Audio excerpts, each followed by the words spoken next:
try something different. I just drank up all the soda, got no ticket, but I'm tripping. Yeah, everything is spinning, slowing down my vision. I'm a boring up forward, like fuck my inhibition. Yeah, she didn't wanna try it, said it might fuck her night up, but I know that she like it. Lit the blunt and let me light up. The purple in my swisher, purple in my white cup. Yeah, I fuck with the activists. You can't get it like this, no.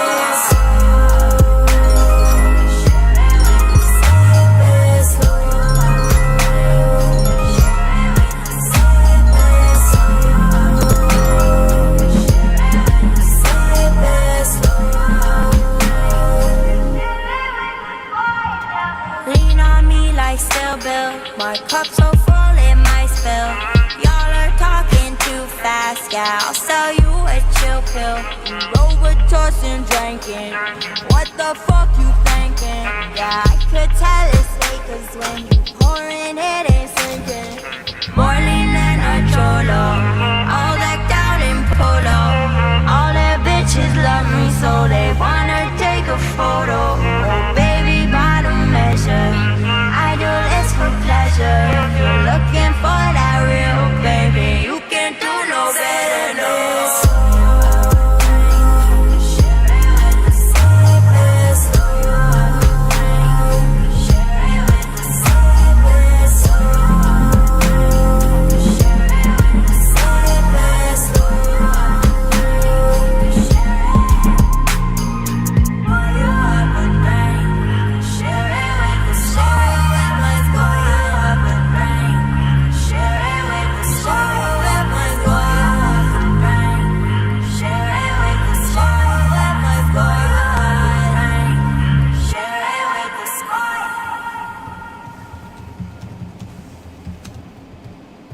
I come from a long, long line of denim jean, cut beside all types of fiends. I robbed the DEA and overdose, spend the cash on guns and coke. I am the warmonger, more crazy strong, dropping drones inside Iran. I'm the big bad supercharged sex machine, all American extra lean. If you lose your cool, maybe I'll lose mine. You drive the red line, I love crossing red line.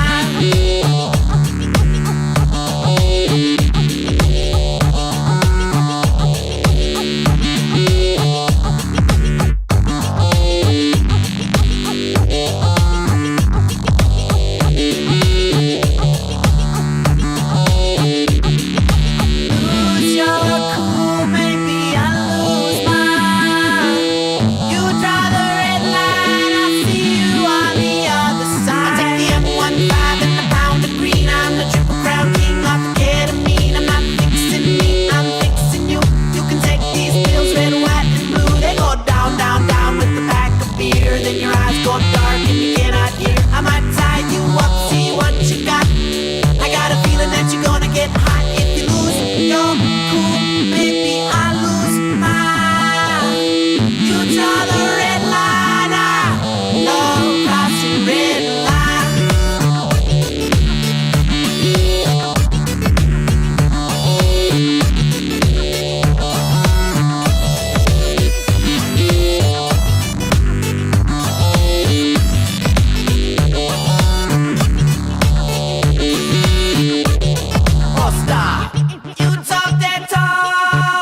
everybody doing? I'm going to start my name's Grant Smith Ellis. How you doing? There were some missiles that just started raining down on northern Israel. We got a Pentagon press briefing at 8 in the morning. And this is Towel News. It's 7:30 a.m. here in Boston. The beautiful city of Boston. What time is it around the world? Let's see. It's 1:30 in the afternoon in South Africa. It's 2:30 in the afternoon in Tel Aviv, Israel. And it's 3 p.m. in Tehran, Iran. Is today the day? I don't really know. Inman Stan needs some pirate music. Oh, you know I can make the pirate music happen. We love the pirate music.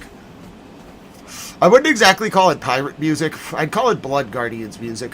We don't have any Blood Guardians videos yet, but I sense they're coming. Actually, I should really tell you, Kuwait was attacked this morning. I'm not really sure who attacked Kuwait.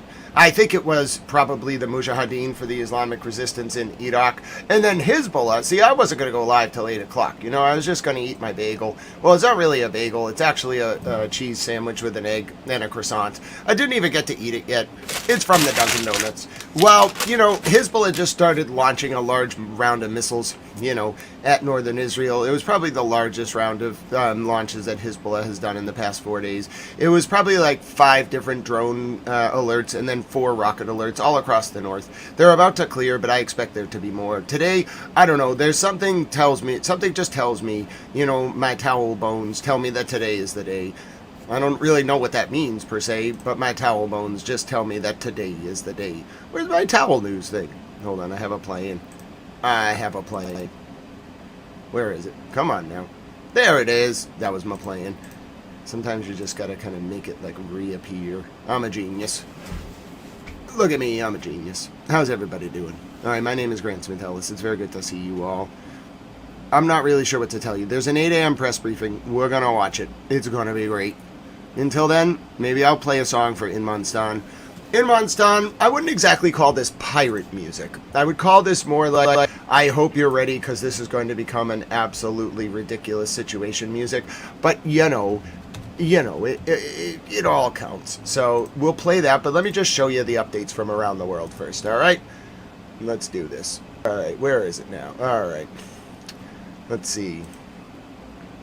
I wasn't really ready to begin at 7:30. I was gonna start at 8 with the press conference, and then all the missiles started flying, so I said to myself, well, that's a sign. Also, Michael Proctor is trending on Twitter because he said the N-word. He said that it's kill a blank day in Canton, come on down, in a text. It was a wild day yesterday. It was a lot yesterday. Yesterday was pretty wild. There were fires and tornadoes, and it just felt like God was very mad. That's the best I can do. I don't really have an explanation other than God seemed very mad yesterday. All these things started happening, and all these fires, and the church burned down in New York, and then the road was burning in D.C., and then there was a bus on fire, and then big tornadoes were flying through Oklahoma. It was like the wrath of God. It was not good. I went to bed. I was very overwhelmed. I never get physically overwhelmed by the energy in the world. Last night I went to bed. I was like, I give up. I can't do it. I'm tapping out. And then I went to bed. It was rough. Conversation. Translated from Arabic. Statement No. 60, issued by the official spokesman of the Ministry of Defense. Colonel Saad Abdulaziz Al-Otaibi. This morning, 2 sites of the northern land border centers of the state of Kuwait were targeted in a sinful aggressive attack by 2 fiber optic wire-guided explosive drones originating from the Republic of Iraq, resulting in material damage, with no human casualties recorded. Praise be to God. The Ministry of Defense affirms that the competent authorities immediately began taking the necessary measures to deal with the incident. May God protect Kuwait and its people from all harm, under the wise leadership of His Highness the Emir of the country, the Supreme Commander of the Armed Forces. May God preserve and protect him, and His Highness the Crown Prince. May God preserve him. So something's about to go down. Now, you may be saying to yourself, does Inman Stan want a song? Yes. Are we going to play a song? Yes. Is it the Iraqi resistance song? No. But we're going to listen to it anyway. Inman Stan, this one goes out to you. I hope you're all ready. Seems like this is an appropriate song for today. This is when Mr. President needs to wake up. Somebody start paying attention.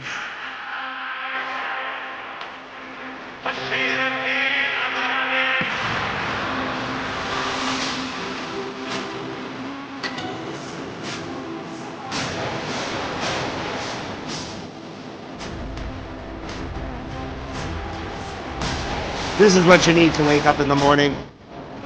Forget yoga.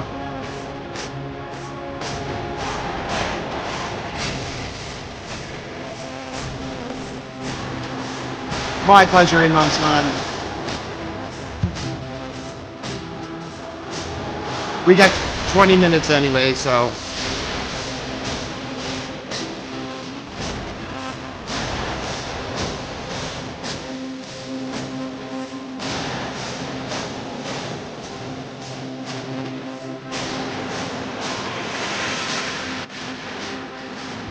What? Netanyahu has cancer?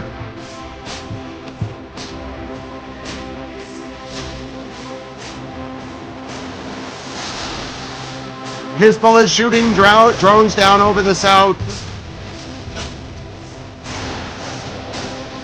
Israel's issuing warnings to the south of Lebanon.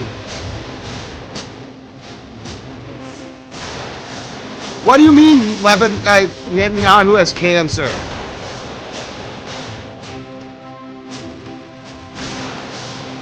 What? He has cancer? Well, God works in mysterious ways. Hi, Yoli. Netanyahu has cancer.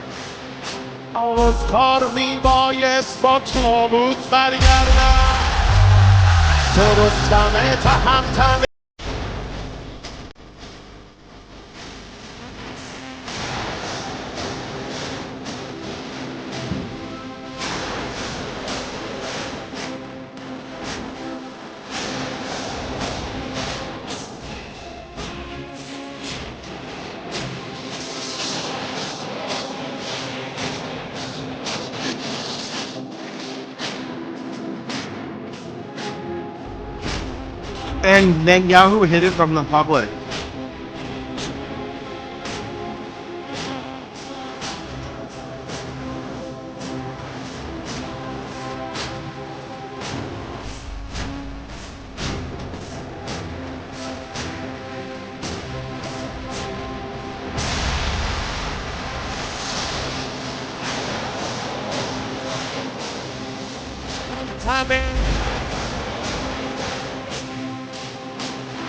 Hi, Northside.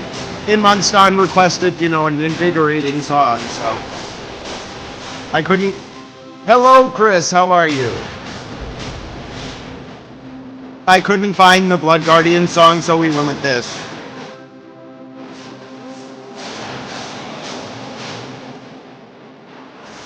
Also, Benjamin Netanyahu has cancer.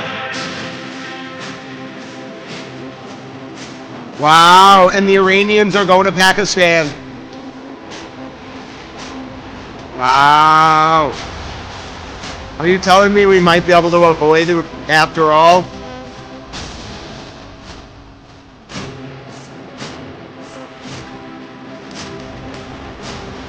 Wait, what? I am so confused right now. Iran is going to Pakistan tonight, just the foreign minister. 2 people have died in southern Lebanon as a result of Israeli bombing. Then why is Iran going to Pakistan? I am so confused. This all seems fake. Silent Dogs was right. It's all fake. Everything is fake. This is outrageous.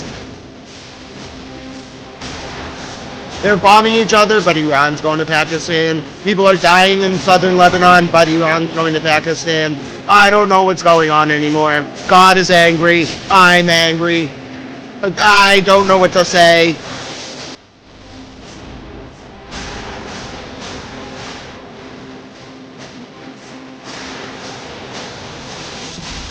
I do have the Blood Guardian song, I just don't have it in my first 1,000 tweets, so to actually find it, Chris, that's a great question. To actually find it would take me 5 minutes. So I just found the song that was closest in my feed.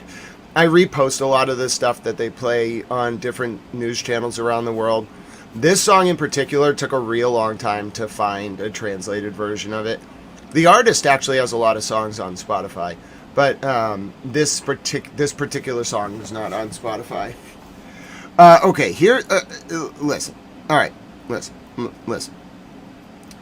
I don't understand how this is possible, but there are reports flying out of Pakistan that both the Iranian foreign minister tonight, Friday, and the Americans tomorrow, Saturday, are going to Pakistan. I'm not really sure who from the American side is going. This is only getting reported in the past 20 minutes. I'm not in Pakistan, so I'm going to defer to Kamran Khan, who's with ARY News, okay, 42 years in print and TV journalism. I am not in Pakistan, so I don't have any sources in Pakistan, but Kamran Khan has worked in Pakistani journalism for 42 years, and he works for ARY News. He also works for NUKTA, NUKTA. Now, Kamran Khan reports that for some reason, I can't really tell you why, this is only being reported in the past 10 minutes. I don't even see it on Al Jazeera or the other outlets yet. For some reason, the Iranian foreign minister is going to Islamabad tonight. Furthermore, there is expected to be an American delegation going to Pakistan tomorrow.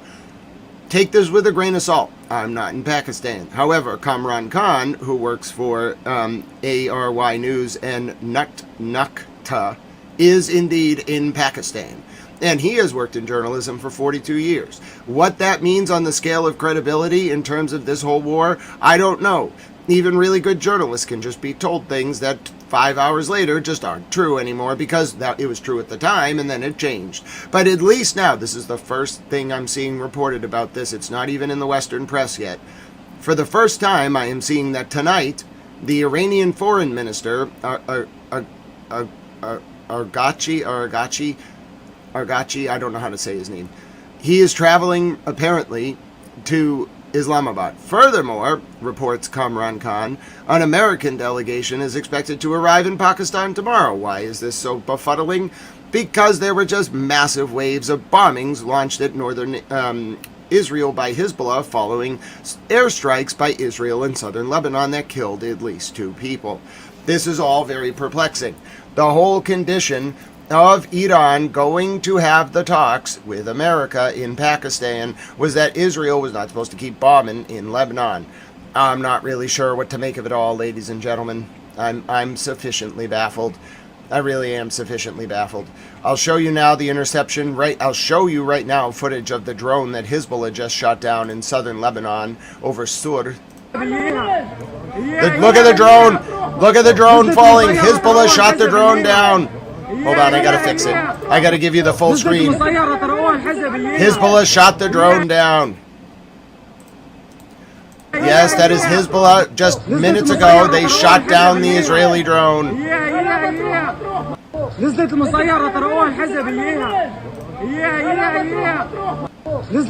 You do not need to adjust your television sets. That is indeed an image of an Israeli, of Hezbollah shooting down an Israeli drone over Sur minutes ago. This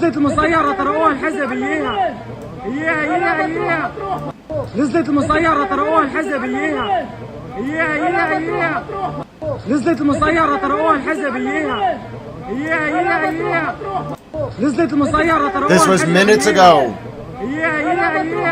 Over Sur.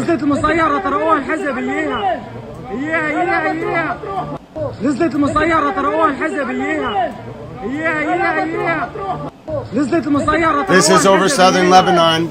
That's an Israeli drone that did not make it. It was shot down. Here's more pictures now. The Israeli drone that attempted to attack Sur was shot down. Oh, it's falling. Oh, they got it. Oh, it's falling apart. Oh, wow. Oh, Hezbollah ripped that drone to shreds. Wow. Israel tried to attack Sur with a drone, and Hezbollah you're looking at it. It happened 5 minutes ago. They ripped the drone in half. That drone is gone. Hezbollah shot a drone down. That's an Israeli Hermes drone. Hezbollah shot it down and it ripped apart. This is about 5 minutes ago over southern Lebanon. There is no ceasefire in Lebanon. There is no ceasefire in Lebanon. Both sides are bombing each other.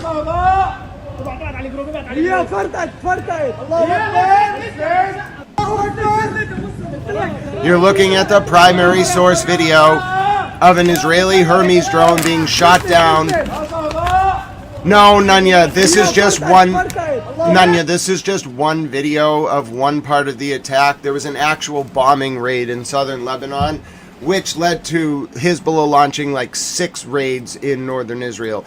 I wasn't even going to go live till 8 because the the Secretary of War is not speaking until 8. But immediately after that round of bombing in southern Lebanon, it wasn't just the drone. Hezbollah shot down one of the drones, but immediately after that round of bombing, there was a large wave of attacks by Hezbollah in the north of Israel, and that's why I started my stream like 20 minutes early. I was intending on not starting my stream, as I mentioned, until 8 a.m. when the press conference started, but I ended up starting at 7:30, which is when this wave of attacks happened. What happened was there was bombing by Israel in southern Lebanon in violation of the ceasefire.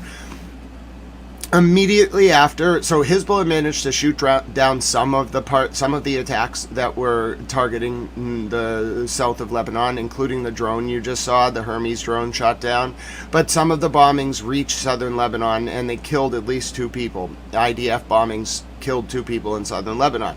In response, Hezbollah started bombing, and it wasn't just those orange things are drone incursions. It was also missile fire. How do I know? Because I was watching the red alerts when I started streaming. It was missile fire and drone fire from Hezbollah into the north. So it's quite aborting, and it all happened within the past like 30 minutes. It all started at about 7:30. Maybe 7:35 Eastern time, so that's about like 1:30 local time. I don't know exactly why Israel keeps bombing the south. And by the way, it's not like they're going to stop. They issued a new warning 7 minutes ago. The IDF is out of their minds. They actually, in some regards, are out of their minds. They continue, like Iran is not going to go for peace negotiations. They're just going to start bombing Israel. Urgent warning to residents of Lebanon present in the town of Deir Amar.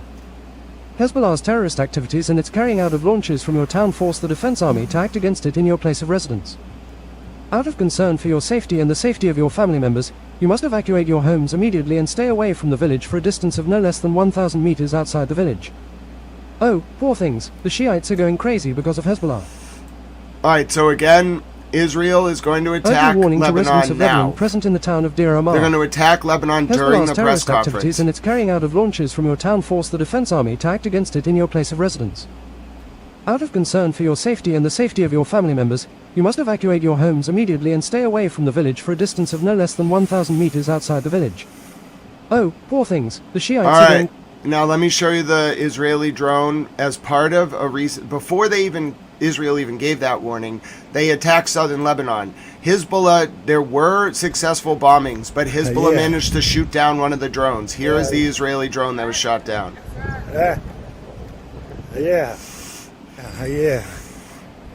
That's footage just minutes ago of the Israeli drone that Hezbollah shot down over southern Lebanon. The drone crashed into a building, but they shot it down.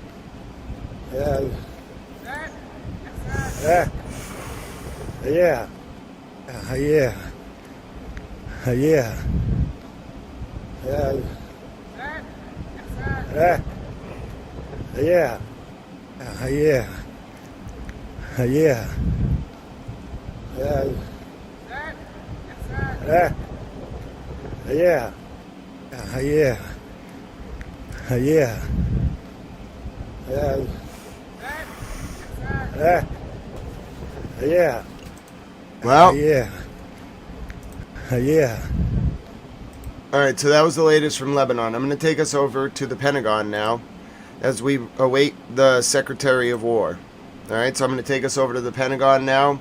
My name is Grant Smith Ellis. As the missiles fall, as the bombs fall in southern Lebanon, as the bombs fall in northern Israel, we await the Secretary of War. Should we play the Pete Hegseth video? Should we do it? Who wants it? I think we should play the Pete Hegseth video. You know, I think that the world demands the Pete Hegseth video. Alright, this is what the world needs. This is what your girl needs, okay? This is what will heal us all. A split screen of the Pete Hegseth video as we wait for the press conference. This is what your girl needs, okay? I'm telling you, America. Yo. Don't fight Pete it. Hegseth. Just let it happen. Especially for you. You punk ass rapist bitch. Straight from Iran. Your tattoo covered clown with that Cafe ink on your arm, think you a crusader? Nah, just a drunk infidel in the fake uniform. Chain to kill all Muslims, wasted in the hotel lobby. Sexual assault settlement in Monterey. Blocked the door, took a phone, paid her off quiet, cause Me Too was on. Now you secretary? What a joke, bro. Cheated Hi, on Mishigama. wives, multiple affairs, kids in the mix, family man, hell no. Handsy with women at Fox, drunk on the job. Your own team say, yo, this dude toxic. Not Bunny's not awake yet. Biden's inauguration, your own military said next. Book called American Crusade, dreaming holy war, but reality check. You just a failed vet, turned TV clown, slipping on your own mess. Trump picked you cause you kissed the ring, but wait, funny part ain't coming. The dude you sucking up the Oh, I don't like this part. Trump himself was Bill Clinton's top cocksucker. No, I don't like this part. I don't like this part. You out, I don't like this part. but he the original. I don't like this part either. It's very sexual. You thought our missiles This max gets good, though. 2,000 kilometers? Cute. Rookie Here it goes. mistake. Ready? We hitting the bow, worshiping Epstein Island crew, the ones who hurt the kids. Revenge for every American soul. You and Trump's dirty crew oppressed and did. We taking payback for the girls. You broke the wives, you broke the Muslims you hate. Every victim screaming in the dark. Iran got you on the play. You threw everything at us, all your cards, all your might. We still operating on 10% power, laughing while you fight. We see everything, know every secret, every dirty Epstein link you hide. Where you least expected, in the shadows we ride, and no place to slide. This ain't full force, just a warm up. Persian flow with the wrath. Pete, you done roasted raw. Iran sending this heat. Feel the math. Drop the mic. Infidel clown. We coming. All right. We'll put the cams on. All right. So you'll get to watch the cams as Mr. Secretary of Final War mic check talks. Before we get started, this is the Pentagon briefing room. We're doing a mic check. Hello, everybody. Thank you. Hello. This is Secretary Hexus mic check 1, 2, 3, 4, Mic's 5, mic's 6, working. 7, 8, 9, 10. We're doing a mic check for the pool. Your mic's cuts, good. as well as the control room. How we doing in the control room? You're doing good. I'm getting a good Okay. feed. Thanks. Excellent job. All right, Here we let's go. listen to some music. Check I think 1, we 2. need This some is, dance music. Chairman's mic check 1, 2, All right, 3, that's 4, good. 5, You're doing 6, good. 7, 8, 9, 10. Everybody Thank you. good? Yep, Cool you're doing camera, good. you good? Yeah, we're good. And did you check the graphics line? Yeah, that's fine. I'm just going to be the Did not? control room. Okay. All seems Louis, good. you might want to do that before we get started. Check 1, 2, 3, 4. Everybody's good? Everybody's good. Okay, very good. All right, stand by. We got about That's 6 military. minutes. 6 minutes. That's military precision. Let's dance. Here we go. If you're alone and you need a friend, This is what you need before a military press conference. The Benga Boys. I'll be 11 tonight. Yep, the only news channel that has a dance party before Secretary of War press conference. Let's do it. This is what you want to wake up to. Come on, Nanya, break it down. I want you in my room. Let's spend the night together from now until forever. Boom, boom, boom. I wanna go boom, boom. Let's spend the night together, together in my room. Boom, boom, boom, boom. I want you in my room. Let's spend the night together from now until Yeah, hard style. That's what you need at 7:50 in the morning. Let's spend the night together, together in my room. This is what I wanna do. Let's have some fun. When I want just me and you. Boom, boom, boom, boom. I want you in my room. Let's spend the night together from now until forever. Come on now. Who needs a coffee when you can just dance?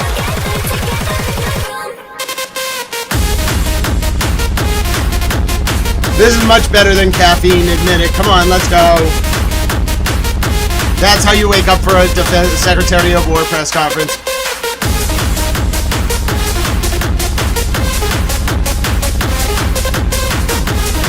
Much better than coffee, you know it. This is what I wanna do. Whoa. Let's have some fun. Whoa. Wanna want just me and you. Whoa. Boom, boom, boom, boom. I want you in my room. Let's spend the night together. Now it's up and back. Boom, boom, boom, boom. I wanna go boom, boom. Together in my room.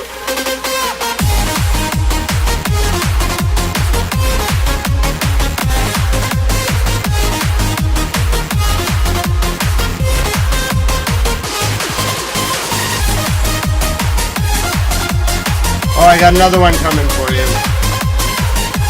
Oh, we're raving right into this press conference, and there's nothing the Secretary of War can do about it. Let's go. I know this pretty rave girl. I know this pretty rave girl.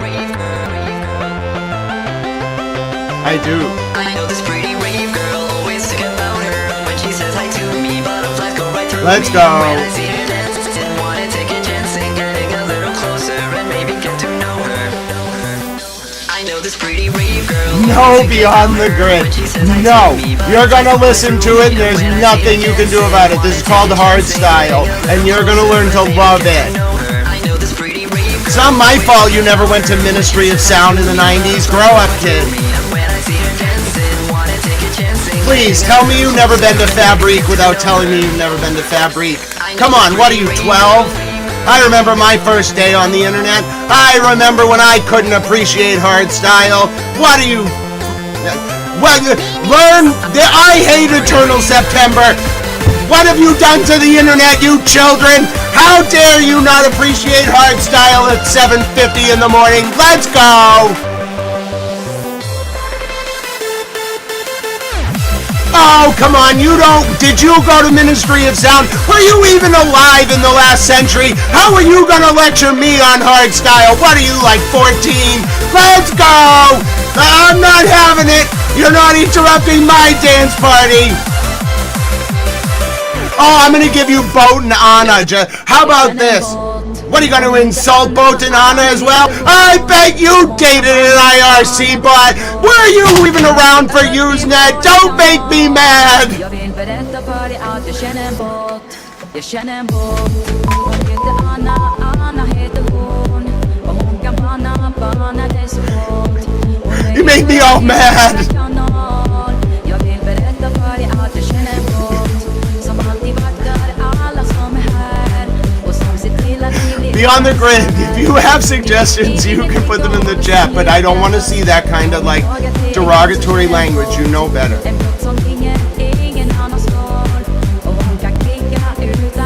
You know, we have people in here that actually went to Ministry of Sound in the 90s. If Grammy Towel Linda can dance, you can dance. You can turn the music down. The press conference hasn't started yet. It's not my fault you don't know how to dance. You need some more serotonin and dopamine in your life. Have you considered legalized medical psychedelics? Let's go.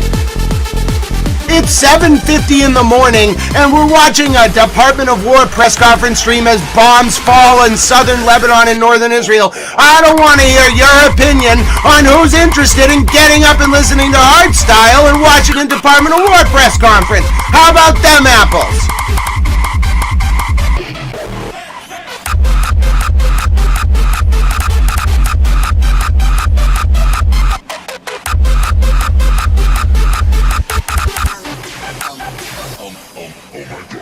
Thank you, Beyond the Grid. We were having a lot of fun.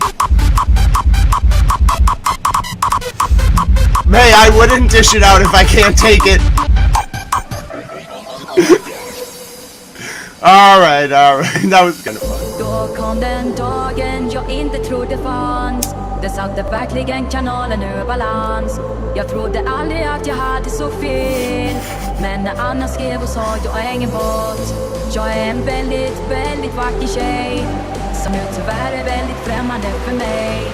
Men det finns inget som behöver förklaras. För i mina ögon är hon alltid... It's alright, Beyond the Grid. Watching Grant is like taking MDMA. It's even better. You never know what's gonna happen. Som alltid.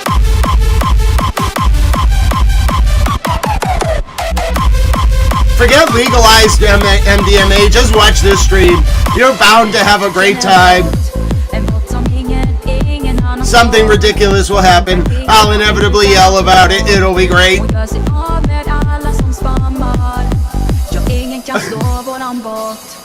Yes, I think Beyond the Grid just wants some legalized medical MDMA from the president. Good morning. All right, let's go. I'm ready. Good morning. Here we go. Let's go. I'm ready. That was a good intro. I bet you've never watched an intro to a press conference like that before. Thank you, Kimberly. I'm so glad you enjoyed your morning coffee with Tal. Listen, Jack LaLanne used to wake people up with stretching. I wake people up with some, amalgamation of loose house and hard house and throwbacks for Grammy Tawalinda to the days of Ministry of Sound and Fabrique. Because really, if you didn't go to Ministry of Sound and Fabrique in London in the 90s, did you even really live? You know what I'm saying? Here we go. Where's the military precision? It's 8:02. I object. I was told 6 minutes. It's been 8 minutes. I want some kind of demerit issued to the Secretary of War. You can't be late, sir. This is the war room. There's no fighting in here. Nunya, he does try hard. But the problem is, we lost the propaganda war, so, he didn't make good propaganda. That's the only problem there. Listen, I'm way better than Jack LaLanne. This is far more interesting. Hashtag towel in the morning. This is what happens when you, let me get a good night of sleep, wake me up, and I'm all nervous and mad. I probably wouldn't have been as bad if the missiles weren't flying. I just would have been like, well, let's see what Pete Hegseth has to say. But the missiles started flying, so I started yelling. You know the rules. No, Dr. Watson, I can't say I have. I am 17 years sober from alcohol. I did have one glass of wine on Easter one time, but it was sacramental wine, in my opinion. But yeah, I guess you could say I'm probably closer to 5 years sober. All right, here we go. The Secretary of War. Well, good morning. Unlike the endless wars of the past that dragged on for years and for decades with little to show for it, Operation Epic Fury has delivered a decisive military results in just weeks. Korea, Vietnam, Iraq, Afghanistan, as the president has pointed out, all took years, decades. Vague missions, shifting sands, little to show for it. Operation Epic Fury has been laser focused from the very start, as I've said to all of you. Clear mission objectives, and ultimately Iran will not have a nuclear weapon. It's a bold and dangerous mission, a gift to the world, historic, courtesy of a bold and historic president. That mission continues today in this new phase as Iran has an important choice, a chance to make a deal, a good deal, a wise deal. As part of that effort, the United States has imposed an ironclad blockade that grows more powerful by the day. From the Gulf of Oman to the open oceans, our Navy is enforcing this blockade without hesitation or apology. Now, as usual, there's a lot of false information out there. I'll say this, every ship that the U.S. believes meets our criteria, either Iranian ships or to and from Iranian ports, has been turned around. As of this morning, 34 total. Non-Iranian vessels are allowed to transit, and many have, including overnight. Not only is the blockade growing, in fact, a second aircraft carrier will join the blockade in just a few days, but this growing blockade is also gone global. Just this week, we seized 2 Iranian Dark Fleet ships in the Indo-Pacific region that had left Iranian ports before the blockade went into effect. They thought they'd made it out just in time. They did not. We seized their sanctioned ships, and we will seize more. Our blockade is growing and going global. America's military is unmatched, projecting power, denying passage to adversaries, and protecting our interest at the time and place of our choosing. No one sails from the Strait of Hormuz to anywhere in the world without the permission of the United States Navy. To the regime in Tehran, the blockade is tightening by the hour. We are in control, nothing in, nothing out. Iran's battered military, the IRGC specifically, has been reduced to a gang of pirates with a flag. They cloak their aggression in slogans, but the world now sees them for what they are. criminals on the high seas.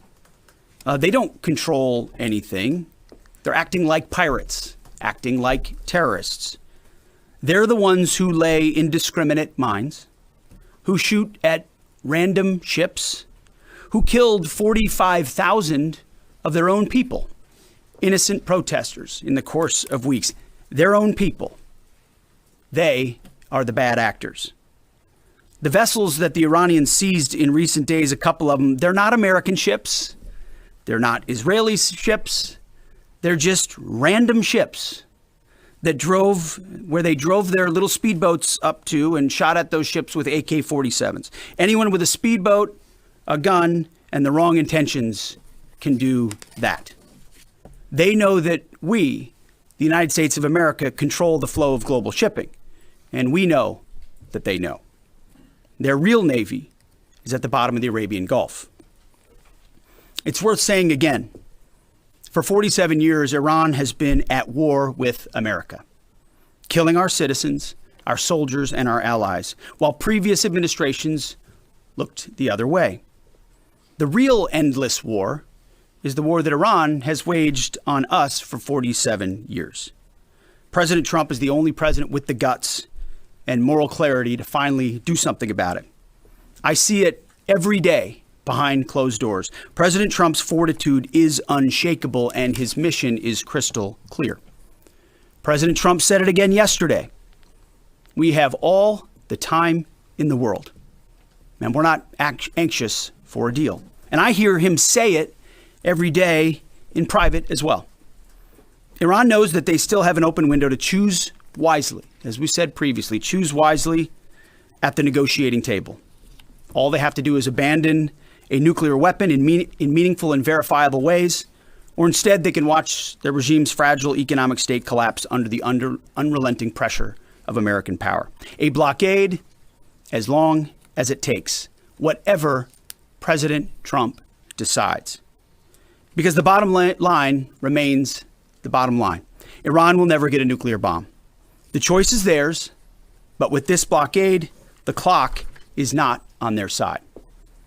Moreover, President Trump has authorized the United States Navy to destroy any Iranian fast boats that attempt to put mines in the water or disrupt passage through the Strait of Hormuz, to shoot and kill. Our commanders have clear rules of engagement. If Iran is putting mines in the water or otherwise threatening American commercial shipping or American forces, we will shoot to destroy. No hesitation, just like the drug boats in the Caribbean. It's also worth saying, this should not be America's fight alone. We barely use the Strait of Hormuz as a country. Our energy doesn't flow through there, and we have plenty of energy.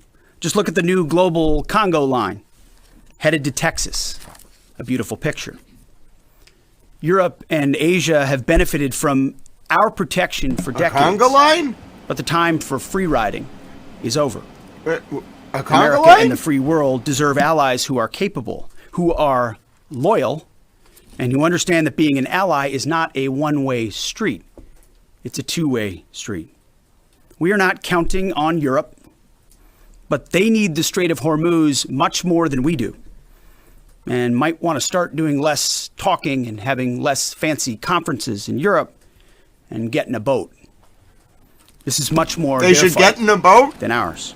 You want Europe to get in a boat? On this core mission, America's will is unshakable. Our Where are they capability is going? unmatched. Our blockade is only growing and going global. And as the president said, we have all the time in the world. Iran has a historic chance to make a serious deal, and the ball is in their court. Either way, the War Department stands ready for what comes next, locked and loaded. May God continue to bless our warriors each and every day and on each and every mission. Mr. Chairman, over to you. Thank you, Mr. Secretary, and good morning, everyone. Thanks for being here. Today marks 55 days since the President of the United States ordered major combat operations against Iran. Today and this morning, the Joint Force remains postured and prepared to recommence major combat operations on the order of the President. On April 8th, the president announced a ceasefire, and last week, at the president's direction and on order of the Secretary, U.S. CENTCOM began enforcing a blockade against all commercial vessels going into and out of Iran and their ports. Simultaneously, the U.S. military, in support of the U.S. Department of Justice, was ordered to conduct maritime interdiction operations against sanctioned and dark fleet vessels globally. This operation also began on April 8th. And what I'd like to do this morning is update all of you on those actions and activities. First, as I mentioned, U.S. Central Command continues to maintain a strict blockade on all the ports. We're enforcing the blockade across the board against any ship of any nationality that is transiting to or from an Iranian port or territory. We're closely tracking vessels of interest headed towards Iran and those moving away from Iran that were outside the blockade area when this blockade was ordered. And as everyone saw this past weekend, we're prepared and postured to intercept them. As of this morning, 34 ships have met the U.S. blockade and made the wise choice to turn around. One ship did not, and that ship was the motor vessel Tuska. Are we the pirates? Over several hours this past Sunday, April 19th, the U.S. conducted maritime interdiction operations against the Tuska, whose crew attempted to breach the blockade line. The Tuska is a large container ship, about 965 feet long, or about the same size as a United States Navy aircraft carrier, and over 100 feet wide. The operation began about 4 a.m. Eastern Standard Time when the United States Navy destroyer approached her, and the crew and the vessel ignored warnings. And I've described how the destroyer force is operating in the area prior. Upon intercept and coming within visual range, American forces began to issue several clear and unambiguous warnings and inform the vessel and their crew that they were in a violation of the U.S. blockade and directed the ship to turn around. Over a 6-hour period, the vessel and her crew repeatedly ignored U.S. warnings. And then the U.S. Navy destroyer executed a series of pre-planned, carefully calibrated escalation options, including firing 5 warning shots. The vessel and her crew continued to ignore warnings. And after exhausting all other measures, CENTCOM authorized disabling fire against the Tuska. U.S. sailors warned the crew of the Tuska to abandon the engine room, and at approximately 9 a.m. Eastern Time, the destroyer disabled the Tuska's engine by firing 9 inert rounds from the destroyer's Mark 45 5-inch guns precisely into the engine room and engine space on board the Tuska. Not surprisingly, the vessel then reported issues with their engine, went dead in the water, and began to comply with U.S. directions and orders. At 4 p.m. Eastern Standard Time, CENTCOM ordered United States Marines to seize the ship. Via helicopters, U.S. Marines maneuvered quickly to the disabled ship, boarded her from fast ropes via helicopter infiltration methods, and took custody of the ship. The ship and her crew remain safe in U.S. custody today. Let me now turn to global operations in the Pacific, and I want to highlight that this is a major interagency effort between the United States military, the White House, the Department of Homeland Security, and the Department of Justice. On Monday, April 20th, U.S. Indo-PACOM forces, in support of a Department of Justice request, interdicted the motor tanker Tiffany, which was transporting sanctioned Iranian oil.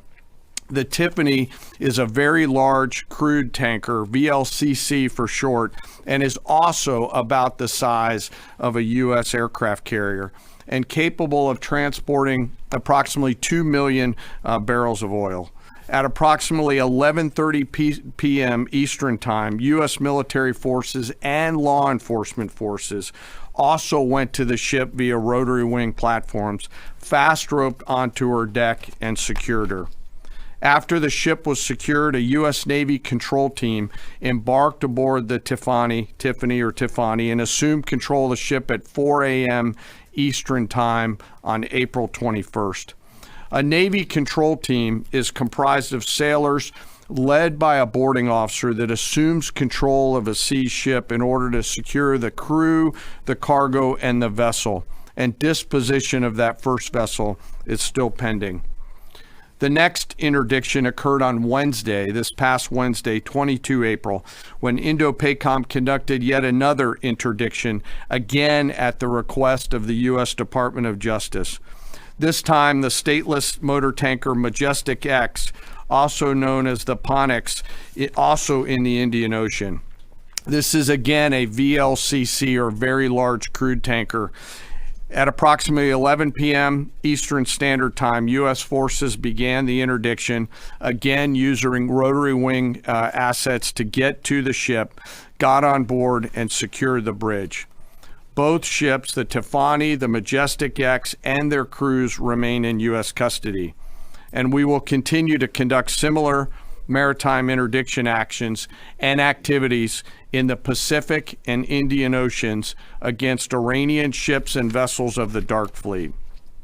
The actions by our service members and our law enforcement partners demonstrate the incredible discipline and dedication and professionalism of our joint force and highlight the global reach of American combat power. The joint force remains on ensuring the Iranian regime cannot harm our interests or those of our allies and partners. And I'll highlight that Iran has repeatedly sought to offensively and proactively expand the conflict by aggression against its neighbors and its attacks on global shipping through the Strait. To date, Iran has attacked 5 merchant vessels, seized 2 of them that were attempting to transit the Strait. And these include ships that Iran itself had cleared to proceed. Now, as I always do, I want to honor members of the Joint Force. Today, I want to highlight and proudly describe the essential role of our intelligence enterprise and the role that they play in conducting our military operations. The totality of their work is the culmination of days, months, and in many cases, years of work by our uniformed and civilian intelligence professionals. We have been able to do the work that we are ordered to do because America's intelligence force, including our core collectors and analysts, have spent decades searching for every loose thread. From the determination of a particular intelligence requirement to that piece of intelligence being collected in the field by a military or interagency case officer, to the rigorous analysis that goes into reporting on that finding, those team members spend their careers answering the incredibly important questions that we must attempt to answer before, during, and after operations. They live in the enemy's mind. Normally located behind the green door or behind the vault door in dark windowless rooms across the world, 24 hours a day, 7 days a week, 365 days a year, are world-class intel members from DIA, our service intelligence components, NSA, NGA, CIA, NRO, and in the case of the operations that I've just described, the Office of Naval Intelligence, all work tirelessly to sift through the mountains of collected information using tools, tactics, techniques, and procedures that I'm not going to discuss today. The sun never sets on these world-class professionals, and their goal is every minute of every day to be on the account. And they know the enemy. They know their combat capability, their weapons, their industrial and economic systems, and they know their leaders' pattern of life, where they go, what they think, and what they do. Thanks to their work, we know Iran, and it is an incredible work that they do. Again, none of our operations that we've conducted during my time in this job could have been done without the service of these intelligence professionals. And the distance from those core collectors and those analysts to those Patriot crews who are defending U.S. forces forward or the fighter pilots is incredibly small. Every single day, as their mottos say, they are committed to excellence in the defense of the nation and to securing the future, and they're doing the work of the nation. Before I close, as I do every time, I want to highlight and remember our fallen. Today, I want to highlight the 63 victims of the terrorist bombing of the U.S. Embassy in Beirut, which occurred 43 years ago, just a few days ago, on April 18th, 1983. At that time, this was the deadliest attack on a U.S. diplomatic mission, and this was the first attack conducted by Iranian-backed forces on Americans. The suicide bomber detonated a vehicle-borne improvised explosive device out in front of the embassy, killing 63 innocent people, including 32 Lebanese, 14 visitors, and 17 Americans. And among those lost, members of the Joint Force to include 3 Army soldiers and 1 United States Marine. We remember their names: Sergeant First Class Richard Twine, Staff Sergeant Ben Maxwell, Staff Sergeant Mark Salazar, and United States Marine Corporal Vincent McMaw. Today we remember them. We carry on their memory and the memory of all our fallen, and remain grateful for their sacrifice and that of their families, who continue to show us what courage looks like. As we continue to press forward and maintain these operations, the Secretary, the Joint Chiefs of Staff, and I are deeply humbled by the spirit, tenacity, and commitment and grit of the 2.8 million members of our Joint Force. The Secretary and I thank every member of the Joint Force engaged in this operation, every warrior who remains deployed or who is supporting from here at home. Thank you to, and thank you to your families. Red alerts! Sure, alerts! I'll turn it back over to you. Alerts! Thank you, Mr. Chair. Alerts! We'll take a few Alerts! questions. Alerts! Thank you. Alerts in the north! In your Alerts in the estimation, north! have there been Alerts! increased or Hezbollah is firing at decreased Israel! instances of Iranian Alerts! vessels Alerts! either approaching or trying to breach the blockade the longer it is in effect? Alerts! And another question about the mine threat. Has the mine threat been neutralized enough to facilitate freer flow in the Alerts! straits? Well, to the second question, first of all, we are seeing vessels transiting. There are paths that are open. And part of what the president is threatening is ensuring if there's attempts to recklessly and irresponsibly lay more mines, we're going to deal with that. It's a violation of the ceasefire. So transit is occurring, much more limited than anybody would like to see, and with more risk than people would like to see. But that's because Iran is doing irresponsible things with small fast boats, crafts, like I said, with weapons on them. These are commercial ships, in some cases cruise ships that came through being threatened by these. So as far as breaching the blockade, it's been a pretty consistent. There were a number of ships at the beginning. Then you had the interdiction that the chairman described, where we took out the engine room and disabled that ship. I think that sent a very clear sign that this is not a fake blockade. This is a real, full blockade. We'll use up to and including lethal force if necessary. And that stopped, and other ships have taken note of that. So any ships that have attempted, there's been levels of escalation, but none that far, and they've turned around. Absolutely. Yes. Good morning, Mr. Secretary, Mr. Chairman. David Zier, Real America's Voice. To follow up on Alexandra's question, how big are these mine-laying boats? Can they be achieved from fast boats? And I wanted to follow up my last week question about as jet fuel stocks in Europe reportedly are only about 6 weeks left. They get most of their jet fuel from the Gulf. Have any European countries reached out to assist in cordoning off the strait and participating in escorts? I know there's a lot of talks. You saw I would call it a silly conference in Europe last week, where they got together and talking about maybe doing something eventually when things are done. Those are not serious efforts yet. We would welcome that. We would welcome a serious European effort to do something about this strait and this passage, considering it's their energy capabilities that are most at stake. I think it's a wake-up call. It's a wake-up call for countries around the world. Either you have capabilities or you don't. Otherwise, you're at the behest of a country like Iran, and the only country that can do something about it is the United States military. Do you want to talk about the mines and the small crafts? They have a variety of smaller Boston whaler-sized boats. We have forces up there deterring and preventing them from continuing to do that, and we'll continue to do so pursuant to the orders of the Secretary and the President. But it would reckless mining like that is a violation of the Unwise ceasefire. to do that. And very unwise to do. Absolutely. Jerry. Thank you.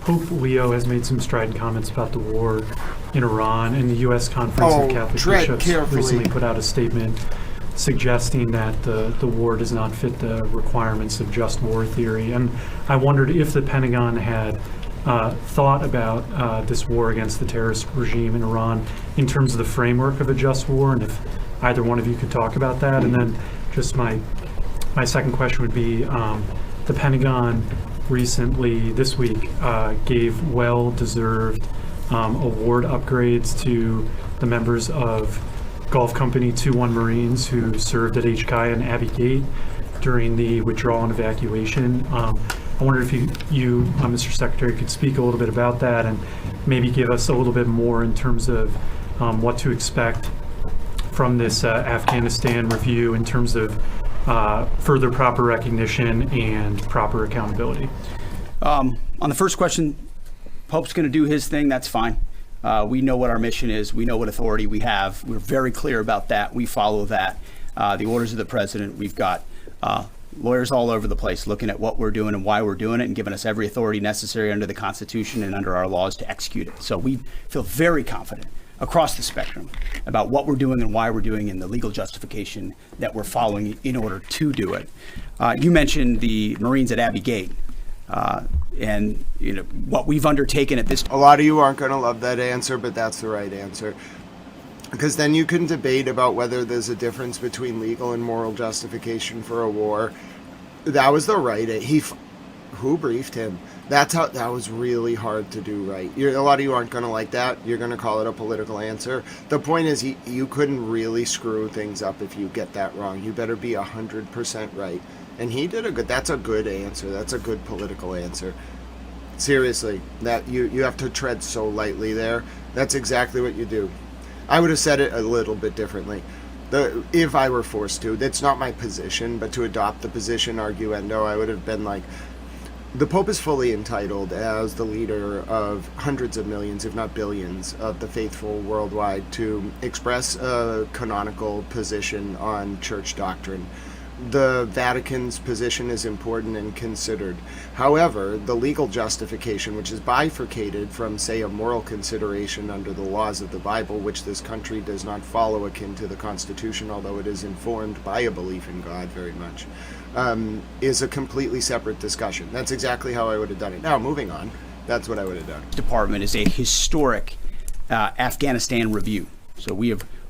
Oh, you don't have to like the answer, but it could have caused more damage, and it didn't. So, 6 out of 10. Over the course of months, reviewed what happened leading up to and including the events at Abbey Gate and the disastrous withdrawal in Afghanistan. There's never actually been a full accounting in this department of the decisions that were made. There's been sort of papered over congressional attempts, but never a real deep dive where we brought everybody in to talk about what happened and why it happened. That has happened. That review will come later this summer, and I think you'll find it to be probably the most comprehensive review this department has ever done about a single series of events. And it's because the cascading effect of what Joe Biden did in abandoning that mission the way that he did and that disastrous withdrawal had ripple effects for our military, for our country, and for the world. That's why reestablishing deterrence is one of the core pillars of what we've been doing at the War Department, is because the world looked at that disaster and made choices. Vladimir Putin made choices. Hamas made choices and saw that America wouldn't do anything about it. Houthis shot at ships. They made choices because Joe Biden and his administration were seen as feckless and weak. And that withdrawal was a part of what the world saw, people hanging to planes as we fled. That deserves a full accounting, which is exactly what we're doing. Sean Parnell, our chief spokesman, one of my senior advisors, has been leading that effort, getting to the bottom of it. And one of the revelations was that those Marines at Abbey Gate who showed courage, who were out there exposed, knew there was a threat, nebulous mission, the only gate that's open, did not receive the kind of proper recognition they should have for their heroism. So one of the early results of this Afghan review is to ensure they get the due recognition and award they deserve for the heroism. Just in, the United States has made a formal motion, or is considering the presentation of a formal motion to kick Spain out of NATO. Yes, you heard it. The U.S. wants to kick Spain out of NATO. The Germans have responded negatively and coolly to this proposal. I'm not really sure what NATO's going to say. You can't just kick out Spain. You can't just ban Spain from NATO. What are you doing? That's outrageous. Anyway, the U.S. wants to ban Spain from NATO. That's the recent news on the wires as of like 20 minutes ago. The German Foreign Ministry has responded very coolly to this plan, reciting one of the wires. I can't imagine most of the NATO countries are going to want to kick Spain out. Spain is a very vociferous critic of Benjamin Netanyahu. You can't just kick Spain out of NATO because they expose Benjamin Netanyahu for being selfish, all right? That's not how this works. You can't just kick Spain out of NATO. What is wrong with this State Department? Oh, goodness, trying to kick Spain out of NATO. The Germans aren't going along with it. There was some courage they showed at that gate. Despite the bad decisions of this building and that administration, those Marines acted heroically, and we're going to recognize them for that. Jerry, thank you. Yeah, right here. Thank you. Michael Casey with O'Keefe Media Group. Earlier this week, James O'Keefe published a story on Department of Army Nuclear Chief Andrew Hugg, who revealed top secret national security information to a stranger he met on a dating app. Will you defer Mr. Hugg for termination and prosecution? Yeah, he won't work here anymore. And given the revelations, It's an easy one. will any changes be made to the current anti-espionage training for all Department of War employees now, given this? Up. So there's something called Army Counterintelligence Command. I want him to nail this answer. He has to nail it. I don't know what he's going to say, but there's something called the Army Counterintelligence Command. He's got to nail this answer. We're always on the lookout for CI threats, any internal threats, anyone talking out of school about things they should not. We take leaking very seriously here, informally or formally, which is why some of the reporting done by some of the people in here is incredibly problematic. They're willing to publish things based on classified information that would potentially harm those in harm's way, and we think them doing so is incredibly irresponsible and unpatriotic. And I would encourage members of the press. Oh, he's staring directly at one of the reporters in the room. This is epic. To think twice about the lives they're affecting when they publish things in their publications like the New York Times. Yes, right here. Was the Tuska carrying single-use equipment to China? Sir, so I'm sorry, the question's right here. Thank you. Ryan Morgan with the Epic Times. Earlier this week, on that topic, there was a report, I believe, with the Washington Post that the Pentagon had briefed Congress that it could take up to 6 months to fully sweep the Strait of Hormuz for mines. I was wondering if you could comment a little bit more on the specifics of the timeline, the range of time that it could take, and then just a general idea of how many mines have been placed. We would not speculate on a timeline. I saw that report. It was based on, again, another leak from a closed-door session, which was supposed to be classified, and allegedly, that was something that was said about we feel confident in our ability in the correct period of time to clear any mines that we identify. And would encourage other countries to be a part of such an effort as well. But we're tracking that very closely. Mr. Chairman, do you want to add anything to that? No, sir. I think you covered it. Right here, new members of our press corps here. Jacob Wasserman with TMZ DC. We have two questions. I'm going to ask the first. My colleague will ask the second. You know, I've heard you talk a lot about bombing. We'll see. Sorry? We'll see. Okay. I've heard you talk a lot about bombing people and places. And when you give these orders to carry out this extreme level of violence, what's going through your mind and your body? Do you have like an adrenaline rush? Are you scared? Do you feel like you're on a power trip? Just walk us through and paint us a picture of what it feels like mentally and physically. It's a very TMZ question. My only thought process is to ensure that our warfighters have everything they need to be successful, defeat and destroy the enemy, and they come home. I want them to feel empowered, to have every authority they need within our rules and within our law to bring maximum violence to the enemy. Because war is violent, war requires doing difficult things, but I want our people to feel empowered, so it's our guys that come home and their guys that do not. And sure, I'll give you one chance. Charlie Cotton from TMZ DC. You changed the Department of Defense to the Department of War. Would you consider changing the name again to the Department of Peace, since that's what we're all after? Well, that's the pursuit. It's a great question, actually. You go from defense to war because you want to be proactive about peace through strength. And really, I gave a speech in front of generals about what the ethos of the War Department is all about, because I wanted to go through every echelon of this department. It means something. It's not just words. And when you fight a war the right way, the idea is on the other side you bring about peace. That is what we'd like to see the most. In fact, I once did a video about the one institution that should win the Nobel Peace Prize every single year is the United States military, because we are the guarantor. Wait a minute. Oh, that's TMZ's debut in Washington at press conferences. Oh, this is the funniest thing I've ever seen. Another leak from a closed door said reminds. I want to record this. Press corps. Mr. Chairman, do you want to add anything to that? No, sir. This could be great. Right here, new members of our press corps here. Jacob Wasserman with TMZ DC. We have two questions. I'm going to ask the first. My colleague will ask the second. You know, I've heard you talk a lot about bombing. We'll see. Sorry? We'll see. Okay. I've heard you talk a lot about bombing people and places. And when you give these orders to carry out this extreme level of violence, what's going through your mind and your body? Do you have like an adrenaline rush? Are you scared? Do you feel like you're on a power trip? Just walk us through and paint us a picture of what it feels like mentally and physically. It's a very TMZ question. My only thought process is to ensure that our warfighters have everything they need to be successful, defeat and destroy the enemy, and they come home. I want them to feel empowered, to have every authority they need within our rules and within our law to bring maximum violence to the enemy. Because war is violent, war requires doing difficult things, but I want our people to feel empowered, so it's our guys that come home and their guys that do not. And Sure, I'll give you one chance. Charlie Cotton from TMZ DC. You changed the Department of Defense to the Department of War. Would you consider changing the name again to the Department of Peace, since that's what we're all after? Well, that's the pursuit. It's a great question, actually. You go from defense to war because you want to be proactive about peace through strength. And really, I gave a speech in front of generals about what the ethos of the War Department is all about, because I wanted to go through every echelon of this department. It means something. It's not just words. And when you fight a war the right way, the idea is on the other side you bring about peace.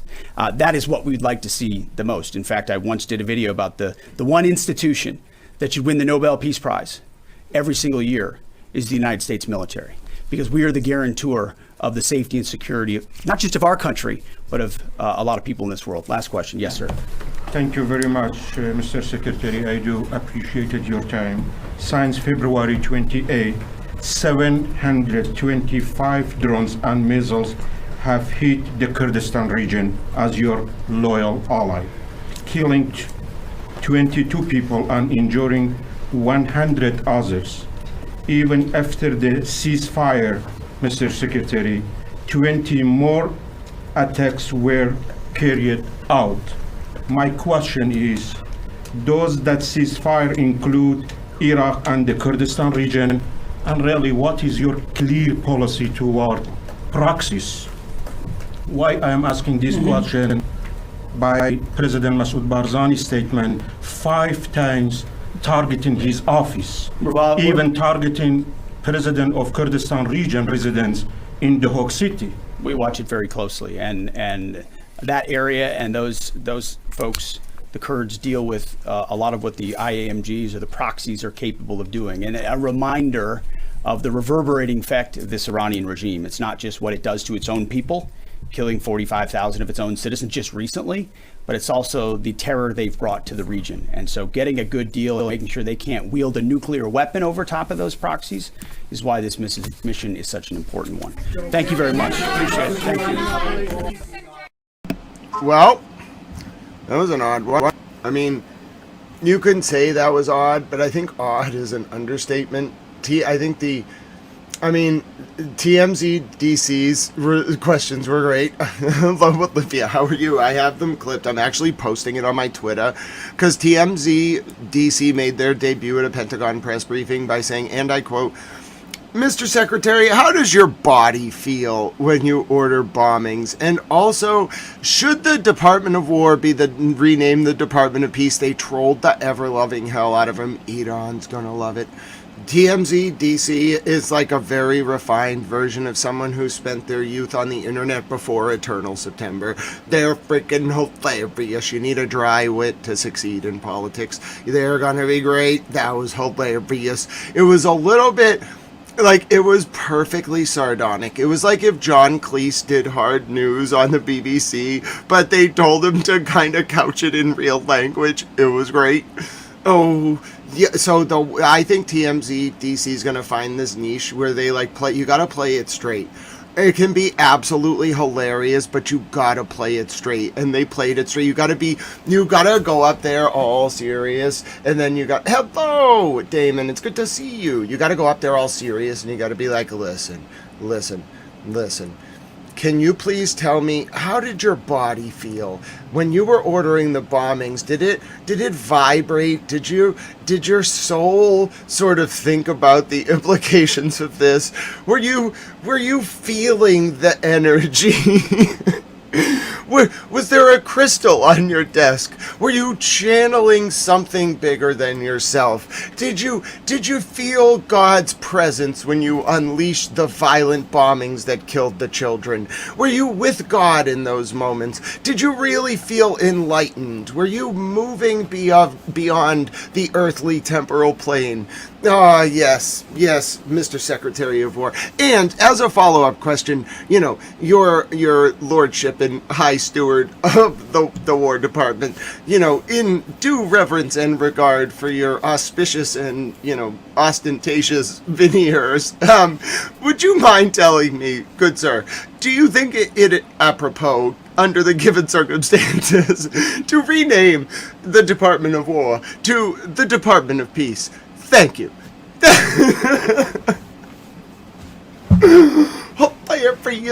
Hi, Andrea, how are you doing? We just saw the debut of, we just saw the greatest debut in the history of debuts. Oh, it was great. TMZ, DC, they really got it. They got to refine their rhetorical, syntactical predisposition a little bit. If they're gonna embody John Cleese playing it as a straight BBC reporter, doing war news, if they're really gonna try to do that, all right, we're really gonna have to push the limits here. They're gonna have to really study some of the greats. We're gonna need them to look at the war reporters of the past, the London Blitz, the rise and fall of the Third Reich. Oh yes, they got it. They got some reading to do if they're going to engage in sardonic mockery in the most erudite and refined manner in order to embody a Cleesian style, sardonic critique of the modern structures of power. They must speak the language. You can't become a philosopher without first becoming a Kantian, and you can't become a satirist without first becoming an erudite and learned member of the historical press corps. Yes, you must read it all, von Clausewitz. You must read The Rise and Fall of the Third Reich like 70 times. The only Western journalist who got to go through the 15 tons of captured Third Reich documents after the fall of Berlin. Yes, then you got to read Robert McNamara's Fog of War, all 7 volumes. You can't just watch the documentary. That's cheating.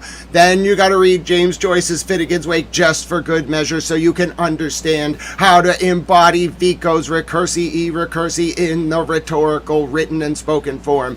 Then you got to read some Hegel just for good measure. Otherwise, you won't understand the emergence of the historical dialectic. That's it. They're going to figure it out. They need a little more time, but they got it. You just pretend to be John Cleese, who's playing a BBC anchorman, but also understands what's going on, and you play it straight. That's how you do it. Oh, this is great.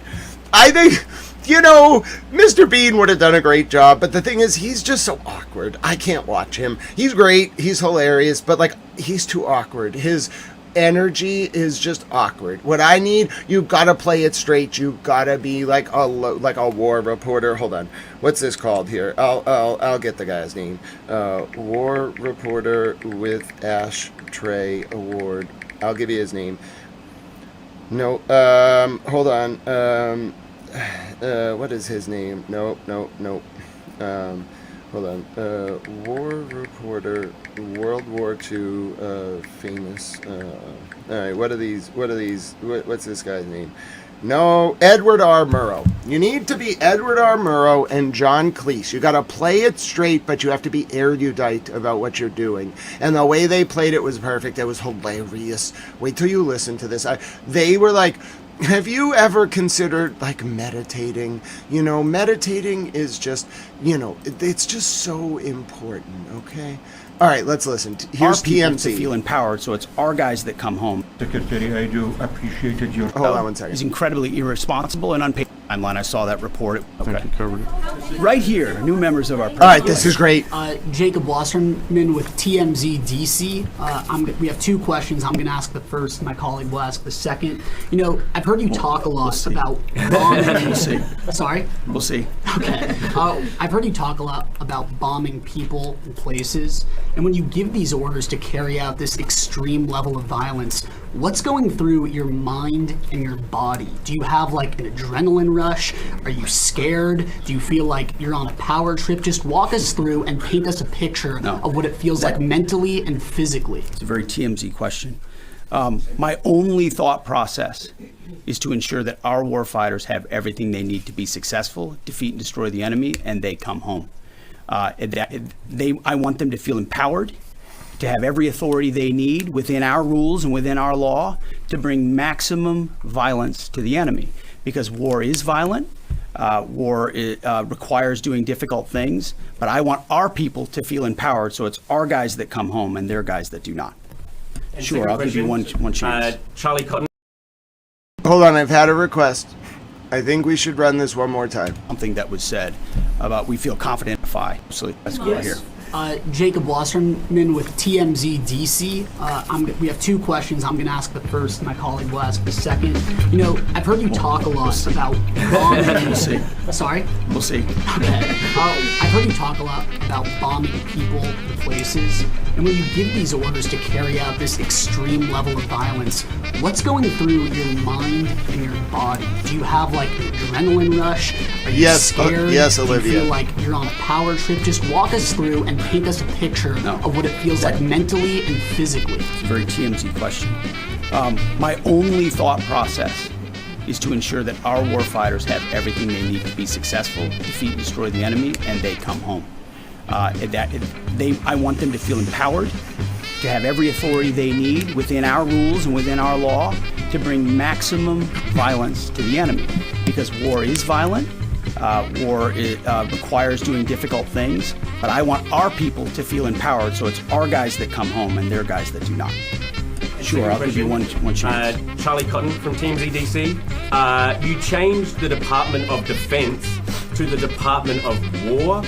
Would you consider changing the name again to the Department of Peace, since that's what we're all after? Well, that's the pursuit. It's a great question, actually. You go from defense to war because you want to be proactive about peace through strength. And really, I gave a speech in front of generals about what the ethos of the War Department is all about, because I wanted to go through every echelon of this department. It means something. It's not just words. And when you fight a war the right way, the idea is on the other side you bring about peace. That is what we'd like to see the most. In fact, I once did a video about the one institution that should win the Nobel Peace Prize every single year is the United States military, because we are the guarantor of the safety and security of not just of our country, but of a lot of people in this world. Last question. Yes, sir. Thank you very much, Mr. Secretary. I do appreciate it. That was great. That was great. Oh, I felt like I was making V for Vendetta in real time. Oh, that was great. That was hilarious. That was the greatest thing I've ever seen. Oh, I am a maestro, but not like Murder by Maestro. He doesn't. I'm not sure why he doesn't like me. He was probably part of some kind of private intelligence op. Well, his name was in reference to something called Late Fees, because that guy who thought he was so smart wasn't really smart. My point is, that is actually conducting like a maestro of an orchestra. Whoever came up with that idea in chat, you're a genius. Oh, that was the greatest thing ever. I'm so glad I got to do that. Oh, I'm so happy. Oh, I've never been so happy. I don't want to see any more bombs fall, but I'm incredibly happy. I can't wait to tell girlfriend. She's gonna be thrilled. That was the funniest thing I've ever done. That was hilarious. I felt like a real live producer. I was making all funny things. Hilarious. All right, now to not so hilarious things. I'll give you some updates on what's going on. Then I got to decide what we're going to do. Hello, Bryce. How are you? I have to decide what I'm going to do today. I got things. I don't really know what's going to happen. I guess the pace of news and developments in the world really dictate my life. There's a lot of bombs falling right now in South Lebanon and northern Israel. This is what Iranian state TV has said. This is what they're going to attack if the war restarts. Iranian state TV has published this. Poor thing. Conversation. Iranian state TV. These places in the region will be targeted if the war resumes. After Ras Gas and Libya. Ras Laffan LNG facilities in Qatar. Das and Zirku Islands in the UAE, major offshore oil and gas hubs. Abqaiq, Safaniya, and Khurais facilities in Saudi Arabia. Bergen oil field in Kuwait. Post your reply. Trending now. What's happening? No, all right. So this is what Iranian state TV says. they're Iranian gonna state attack. TV. These places If in the the region war will be targeted restarts. if the war resumes. Ras Gas and Ras Laffan LNG facilities in Qatar. Das and Zirku Islands in the UAE, major offshore oil and gas hubs. Abqaiq, Safaniya, and Khurais facilities in Saudi Arabia. Bergen oil field in Kuwait. Post your reply. Trending now. All right. Now I'll show you the latest from Hezbollah. But yes, of course, Livia. TMZ DC kind of started up because of all these congressmen close to Epstein. I think that TMZ has always, I've heard rumors that that whole net industry is what's called catch and kill. You get ahead of a story. So I've read about it only in the context of AMI, American Media Industries, which I think used to run the National Enquirer. Very loosely, what I understand the point of that industry to be, I'm not saying TMZ does or does not do this, I have no idea. But the general point of that gossip industry is to catch and kill. It's why I was able to get those private intel firms targeting Aiden and Karen so easily, because I know what catch and kill looks like. Catch and kill is where like you're a like victim's advocate, like, or a lawyer who's very prominent in the public eye that like is a woman that says like they're trying to help victims who were abused. What you do is like that's the like catch and kill. That's the catch aspect of it. The kill aspect of it is you get the story, you get the like victim to make the report, and then there's two ways to do it. One of them is through a law firm. It's very illegal. People get banged up on this on federal charges. Sometimes some guy did it to Epstein. You run a law firm that's designed to like induce settlements. So you get the victims to go to the law firm.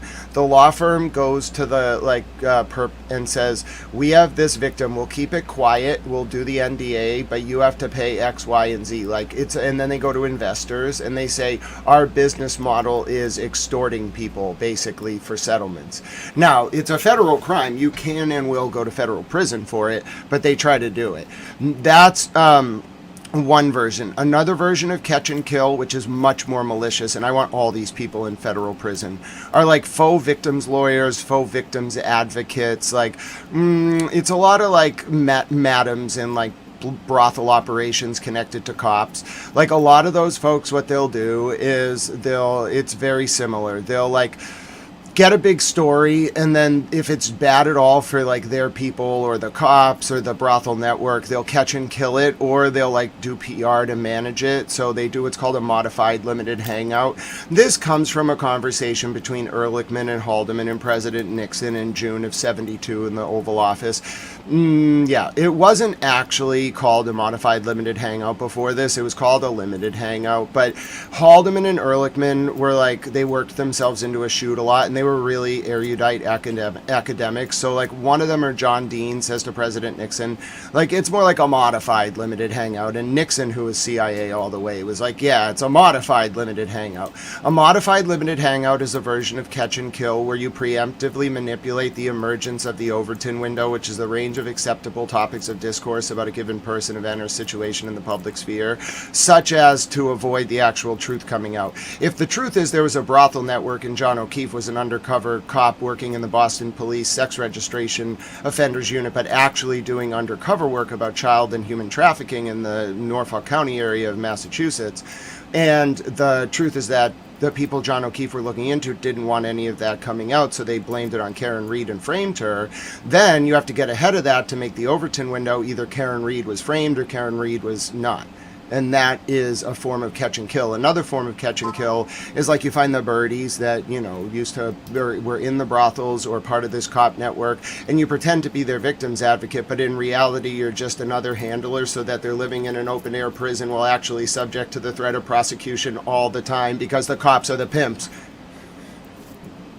And then the lawyers go out there on TV and pretend they're victims advocates, and then they get the women in the trap, and then the story goes away. It's called catch and kill, and I know how it works. I'm a towel. You're welcome, Olivia. I went on a bit of a rant there. That was kind of fun. Sorry about my rant. I like to rant. All right, I'll take you now to the latest from Hezbollah, which released footage from an attack on, I believe it was Kiryat Shimona. Nir Hanya in the north. This is from April 14th, just released now from Hezbollah.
הכטב"ר, הנה על העץ. בוא'נה, הכי קרוב שהיה לי בחיים, ראינו את הכטב"ר מעל האוטו, תראו, כולם בסדר?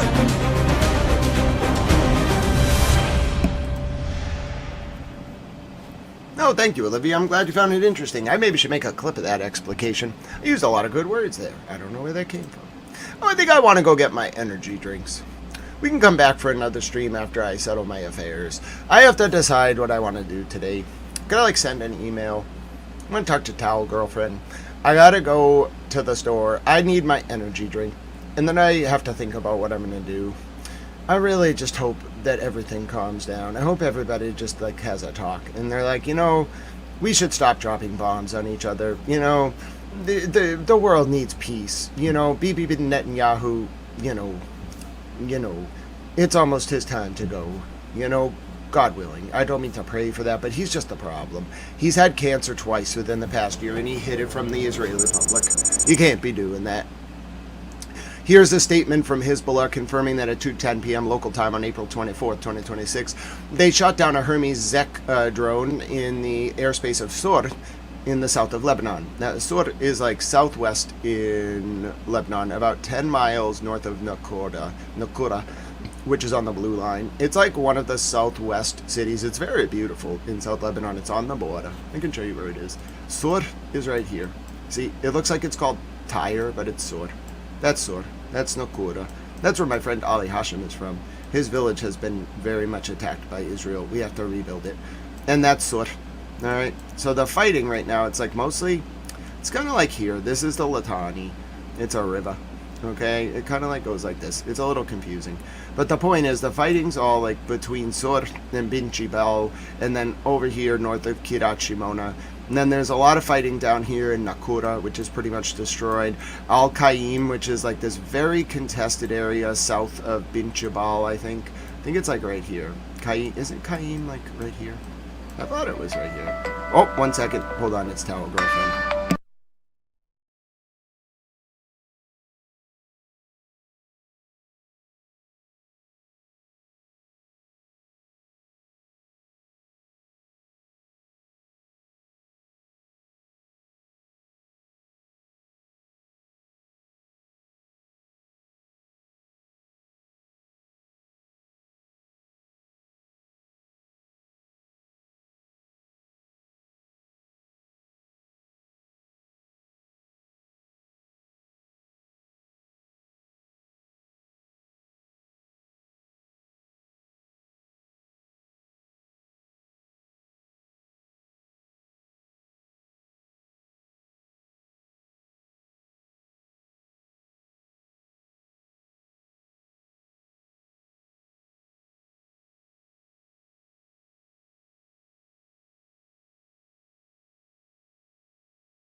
That was great.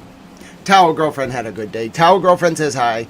Marcia, you're wonderful. Yeah, Towel girlfriend says hi. So I'm going to call her. I think we'll wrap up for the day. I want to talk to her a little bit. Obviously, there are some attacks going on. Here's some fascinating footage, actually, of a Russian drone that just missed.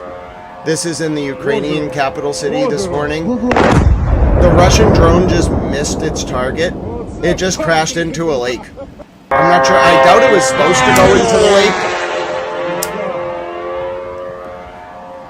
lake. Maybe the Russian drones just aren't that good at what they do. But yeah, it just crashed into a lake for no reason.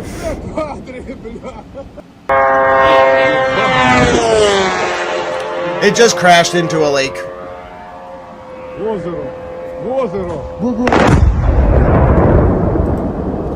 I'll be back later today, though.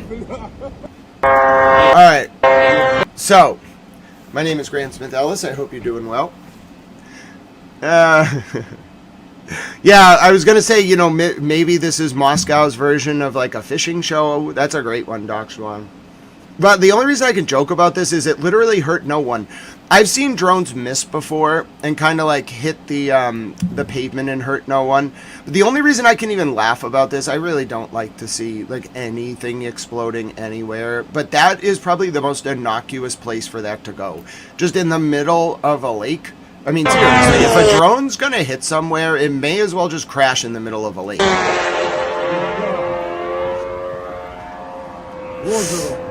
It didn't. It's not even like it was trying to like go across the lake and hit something on the shore. It literally just, there's not a boat in the middle of the lake. There are some, I'm sure, like boats parked on the shore. There's nothing in that lake. It just crashed harmlessly into a lake. It's the strangest thing I've ever seen. I mean, it's the only reason I can even laugh is that it just crashed aimlessly. There's nothing in the lake. Maybe it hurt some fish, which would be sad. Don't kill the fish. Hashtag save the fish. But anyway, you know. Oh, Russia was fishing. It was a made in China drone, of course. I should have known. All right, we can have a dance party to close it down. Then I got to go. All right. Speaking of Ukraine, the Ukrainian president arrived in Jeddah today in Saudi Arabia. Let's take a look.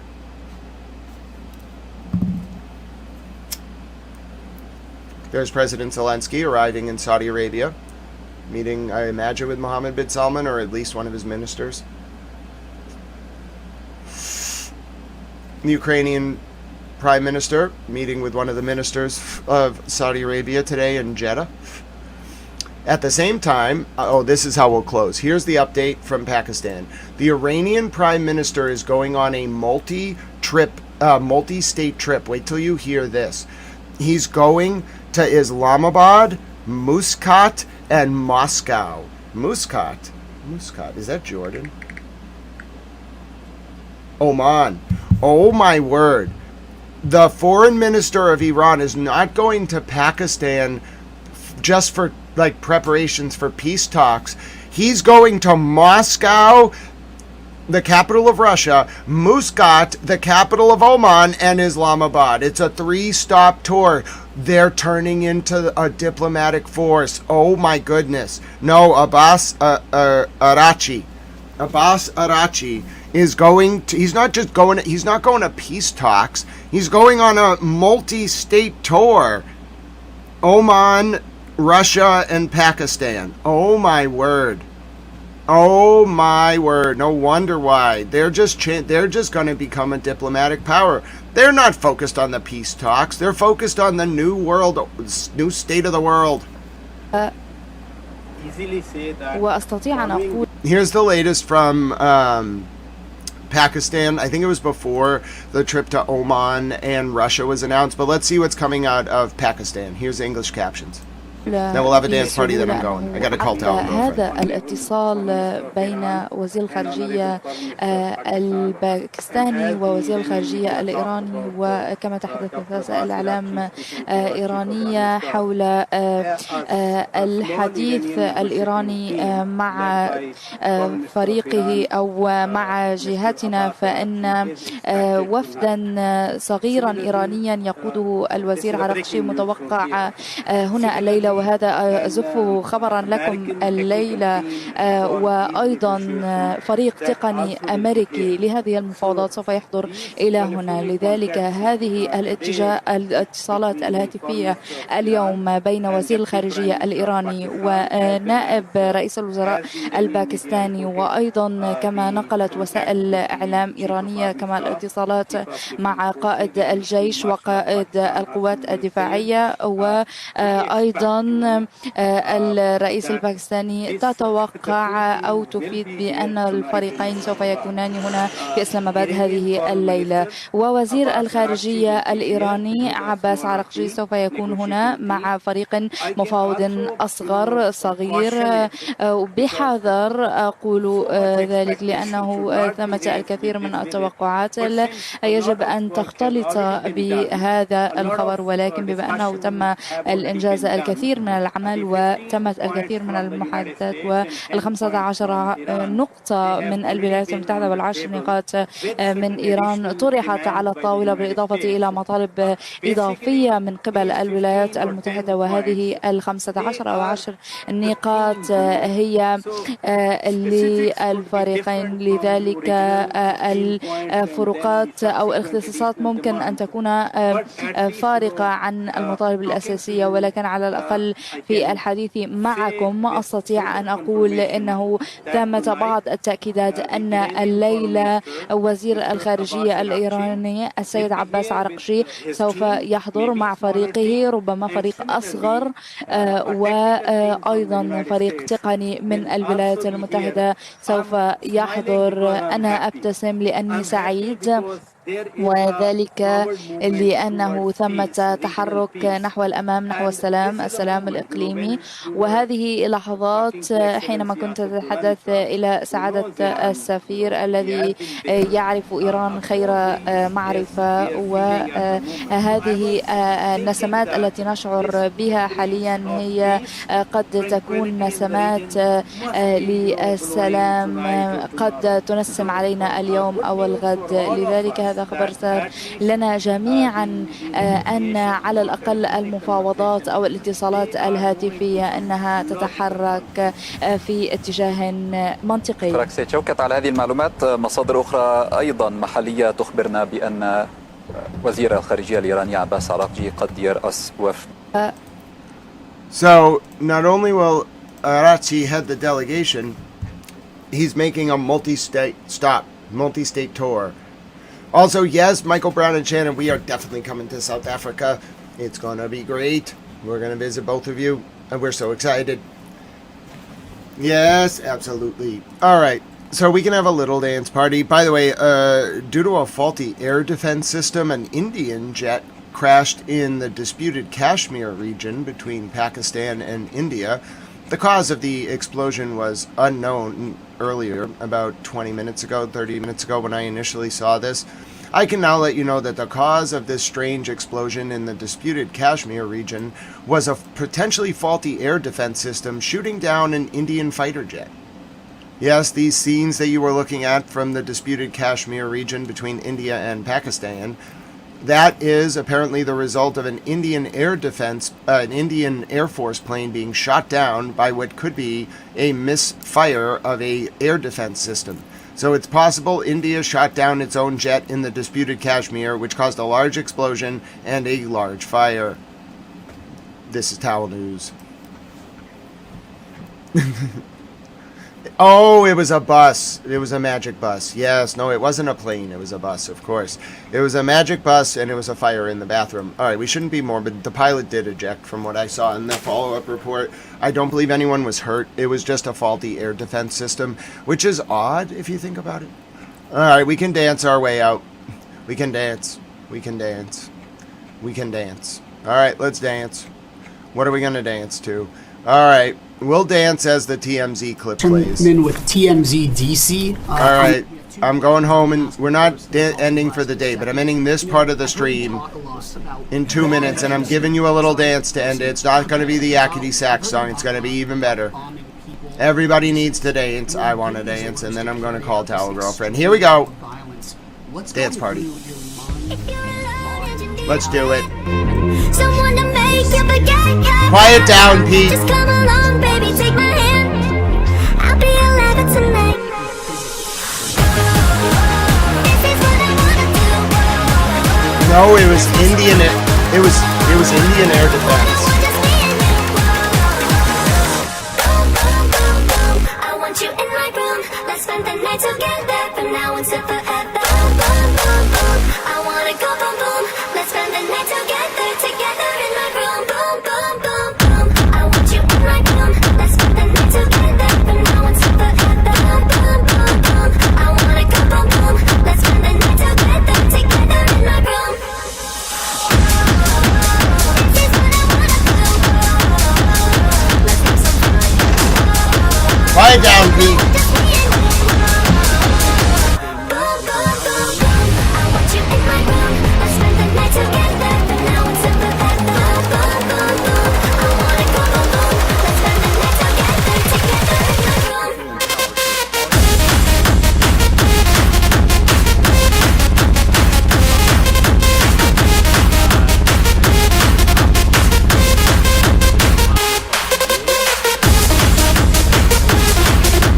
Don't you understand we're trying to dance, Pete?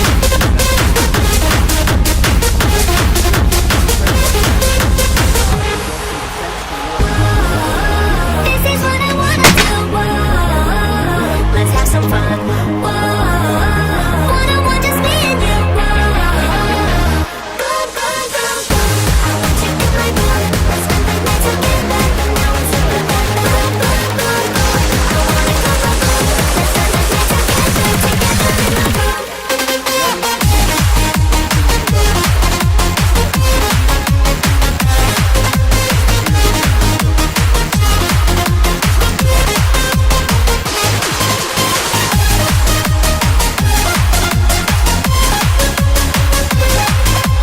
You can have one more, and then I really have to call Tower girlfriend.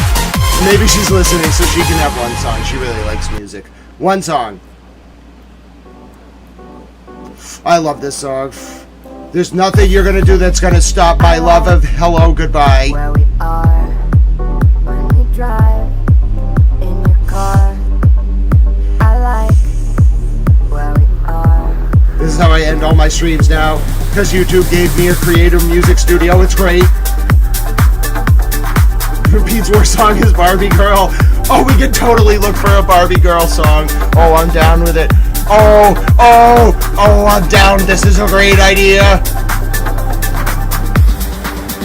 Our lips can touch. Let's go back to 2004. We'll just live it all again. We'll be cool. It'll be cool. Can touch. Yeah. When you are the one who realizes close to me, whisper hello, I miss you, but privately I'm not in love with the inside of me. Now there's something else I could be, believe in your. I mean, how can you not love this song? This is how we end our streams. All right. I got a song for Pete Hagseth. All right, hold on. But I need like an absolutely good, like, you know, like, I need a hard remix. I need a dance style remix. It's got to be hard style. When you sleep next to me. All right, Pete. I have a new song for you. Here we go. Right here. Remember. I'm a Barbie girl in a Barbie world. Life and plastic. This one goes out to Diane. Then I'm going to call Tower Girlfriend. Undress me everywhere.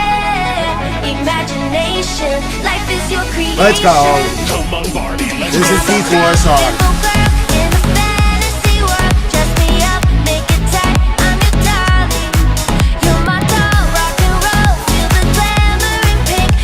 Lie it down now, Pete. You can touch, you can play. If you say I'm always yours. All right, Rianne's gonna have a field day with this one. If you say I'm always yours. Come on, Barbie, let's go party. I'm a Barbie girl in a Barbie world. Life in plastic, it's fantastic. You can brush my hair, undress me everywhere. Pete's having a great time. Imagination, life is your creation. Diane's gonna love this.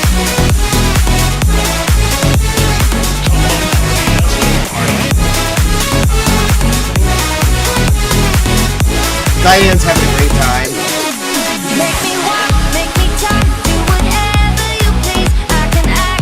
I'm actually going after this one.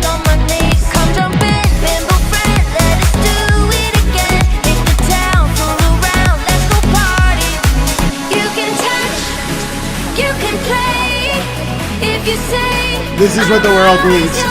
This is what your girl needs. More of this. Come on, Barbie, let's go party.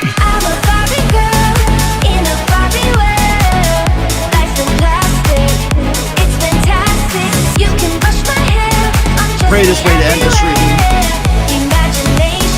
Life is your creation.